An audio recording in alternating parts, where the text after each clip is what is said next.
Salut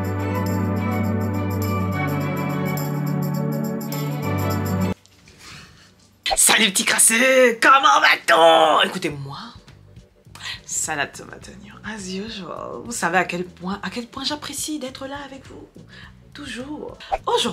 Aujourd'hui, on va parler de lecture. Parce que vous savez que l'audiovisuel, les histoires en général, c'est ma passion. J'adore ça, c'est mon secteur, c'est limite le but de ma chaîne, je pense. Et aujourd'hui, on va parler de deux choses. Parce que oui, à la base, je suis une adepte, enfin, à la base, j'étais une adepte inconditionnelle de Shoujo. Oui, parce que même si je fais genre, on va pas se mentir, je surkiffe la romance. La romance, c'est mon secteur, excuse-moi. Quitte à ne pas l'avoir dans la vraie vie, je préfère l'avoir au moins en fiction. Je suis désolée, la façon dont on nous vend les relationships, c'est tellement beau, c'est tellement artistique. L'amour quoi, l'incarnation même, c'est la représentation physique de ce qu'est l'amour en général. Non, magnifique, j'adore la romance en général. Mais on va pas se mentir, moi j'ai grandi avec les bails de Free Basket, tout ça là, H3 School, c'est-à-dire des séries que, enfin, en tout cas au moins Free Basket, H3 School, je pense qu'il y a beaucoup moins de gens qui l'ont regardé. En fait, lentement, je suis passée du shoujo classique, genre Nana, c'est des trucs vraiment romance, à romance humour un peu, parce que du coup j'avais l'impression qu'il y avait plus d'histoires, il se passait plus de choses, et on va pas se mentir, mon amour du coup pour le shoujo, petit à petit ça a commencé à me saouler, parce que très vite j'ai remarqué que parce que bon, à côté en parallèle bien évidemment je regardais des animés et je lisais des mangas autres que les shoujo, et je trouvais toujours que les histoires pour les personnages masculins étaient beaucoup plus intéressantes, enfin pas forcément dans le développement du personnage, parce que on va pas se mentir, dans les shoujo, il y a très souvent un développement interne qui se fait, pas forcément en sous-entendu, mais tu vois l'évolution du personnage. Genre, dans Gals, par exemple, Ran Kotobuki, mon personnage préféré, d'ailleurs, mon surnom à l'époque c'était Man Kotobuki, on va pas se mentir, c'était ma gossure, ok? Quand tu la vois au premier tome et tu la vois au dernier tome, c'est pas que c'est pas la même personne, mais tu vois que la go a pris en maturité. C'est-à-dire, même si elle est encore dans ses foutaises de fight, dès que quelqu'un la cherche, là, qu'elle veut te piétiner avec ses plateformes, tu sais très bien que le personnage a évolué dans le sens où elle voit petit à petit vers où elle va, elle prend conscience de ses propres sentiments, des choses qu'elle veut dans la vie. Tu la vois grandir, ok? Donc oui, il y a quand même un développement du personnage, mais je veux dire, tu as très souvent l'impression que le but dans le shoujo, Pas dans tous les shoujo, ok? La preuve c'est que j'en ai dans ma bibliothèque, donc ils sont pas tous comme ça, certes, mais le but final c'est souvent qu'ils se mettent en couple. Et après l'histoire s'arrête. Et ça pour moi ça a toujours été un truc qui me fatigue. Parce que du coup je pars du principe que c'est comme si son histoire s'arrête là. Qu'elle n'a pas autre chose à faire à côté. C'est bien d'être en couple. Moi, très bien. Comme j'ai dit, je suis romantique. Ça me va très bien qu'elle soit en couple. Salade, tomate, oignon. Ne changez rien. Mais je veux qu'elle ait sa propre quête à côté. Tu vois ce que je veux dire? Que le mec soit là, oui, qu'il la soutienne dans sa démarche, dans son but, je sais pas, même si c'est le patinage artistique, volleyball, basket, peu importe, devenir présidente de la Suisse, peu importe. Je m'en fous, tu vois. Quel est son but et que ce ne soit pas juste le fait d'être en couple. Et très vite, ça a commencé à me saouler, tu vois. Donc j'ai glissé très vite dans les trucs humoristiques, parce que dans les trucs humoristiques, certes il y avait la mise en couple, mais il y avait le comique de situation, il se passait toujours plein de trucs, il y avait des relations entre les machins. Genre moi par exemple, H3 School, j'ai adoré ce manga parce que certes, il y a la mise en couple, mais il y avait tellement de trucs qui se passaient à côté que c'était extrêmement drôle. Yamato Nadeshiko Sonoko, pareil, c'est un manga, je pars du principe que la série n'est toujours pas finie, donc j'achète au compte-gouttes les tomes parce que bon frère... Quand t'as dépassé les 30 tomes, tu commences à me fatiguer, on va pas se mentir. Mais on est vraiment sur un truc où, pareil, tu vois les personnages évoluer, tu vois leur situation, tu les vois au lycée, tu vois que ce soit l'animé ou le manga, hein, tu vois les personnages évoluer, etc. Et c'est drôle, c'est extrêmement drôle, et il se passe des choses autour, tu vois, genre, ok, on sait que les deux se kiffent, ils se tournent autour, certes, mais il se passe plein de trucs autour, donc en vrai... Ok, cool, mais il se passe des trucs autour et ça c'est fun. Je suis arrivée à ce stade-là et après j'ai découvert du coup les mangas, enfin la lecture sur téléphone. À l'époque c'était d'abord sur ma tablette et après sur téléphone. Et on va pas se mentir, en fait les manhwa m'ont apporté un truc que j'avais du mal à... Enfin, en fait c'est à ce moment-là que j'ai compris pourquoi les shoujo me fatiguaient de plus en plus et pourquoi je lisais de plus en plus de shonen ou de shonen jump ou de seinen, parce que en fait j'avais besoin d'une quête, j'avais besoin d'un début, milieu, fin, et pas juste le fait de se mettre en couple. Genre j'avais besoin qu'il y ait autre chose en plus de ça, parce que pour moi, ok, tu peux te mettre en couple, tant mieux, mais ça doit pas être le but final. Tu vois ce que je veux dire? j'aimerais bien qu'il y ait autre chose à côté, tu vois. Hashtag Claymore. Les vrais savent. Anyway, et on va pas se mentir, du coup, j'ai glissé rapidement dans autre chose, en fait. J'ai commencé à regarder autre chose. Et quand j'ai commencé à lire les manhwa, j'ai pu identifier quel était mon problème, du coup, avec les shoujo. Parce que je me disais, mais en fait, les gars, vous vous foutez de moi. Parce que en vrai, vous pouvez le faire, la preuve. En manhwa, ça existe. Donc, en fait, c'est possible de me faire des personnages féminins qui ont une quête, ont une aventure, ont quelque chose. Là, dans beaucoup de manhwa, par exemple, c'est la survie. Tu sais que la nana se trouve dans un milieu hostile, les gens veulent la trancher ou on veut l'exploiter au maximum et elle va devoir s'évader de ce milieu et créer sa propre survie et prendre conscience que, en fait, si elle ne cède pas, personne ne va l'aider. Donc maintenant, c'est à elle de poser les outils pour pouvoir survivre. Tu vois ce que je veux dire?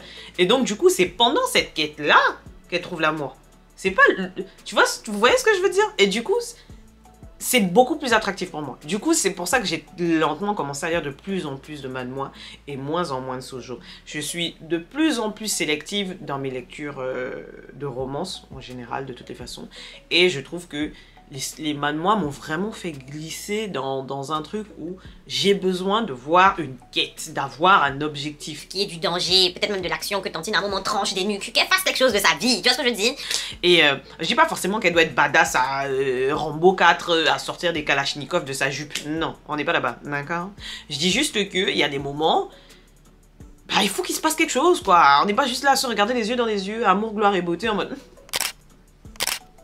Non, frère, à un moment, Tantine, ressaisis-toi et aie un but. Aie un but, ok?